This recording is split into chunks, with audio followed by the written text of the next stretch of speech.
আজকে দুপুরের রেসিপি রান্নার। এখন আমি করলা দিয়ে ইলিশ মাছের ঝোল রান্না করব। এখন আমি মশলা দিয়ে দিলাম, পেঁয়াজ মরিচ মশলা দিয়ে একটু পানি দিয়ে ভালো মতন কষাইলাম।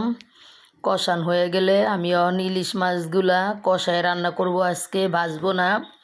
এখন আমি ইলিশ মাছগুলো দিয়ে দিলাম। ইলিশ মাছ কষানো একটা মজা, ভাজা একটা মজা। যে যেভাবে খায়, করলা দিয়া ইলিশ মাছ ভাজলে মজা লাগে না, কষানোটাই ভালো লাগে। বেশি ভাজলে লাগে, শক্ত শক্ত লাগে, ভালো লাগে না। আর কষায় রান্না করবেন, দেখবেন কত সুন্দর একটা ইন্টারেস্ট লাগে। কষানো হয়ে গেছে, ইলিশ মাছটা নামায় ফেললাম। এখন মশলা কষানো হয়ে গেছে, আমি এখন আলু করলা দিয়ে দিলাম। আলুর সাথে করলা একটা না, করলার সাথে আলু না দিলে ভালো লাগে না।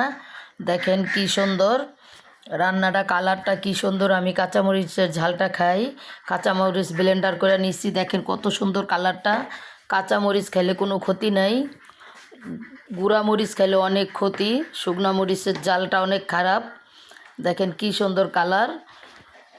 কে কে আপনারা পছন্দ করেন ইলিশ মাছ দিয়া করলার ঝোল, বলবেন কমেন্টে। আমার তো খুব ভালো লাগে। দেখছেন কি সুন্দর কালারটা হয়েছে। এখন আমি মাছগুলা দিয়ে দিলাম। মাছগুলো হয়ে গেলে আমি এখন নামায় ফেলবো। আমার তরকারি হয়ে গেছে, এই যে ভাত বসায় দিলাম। আল্লাহ হাফেজ, শুভ দুপুর।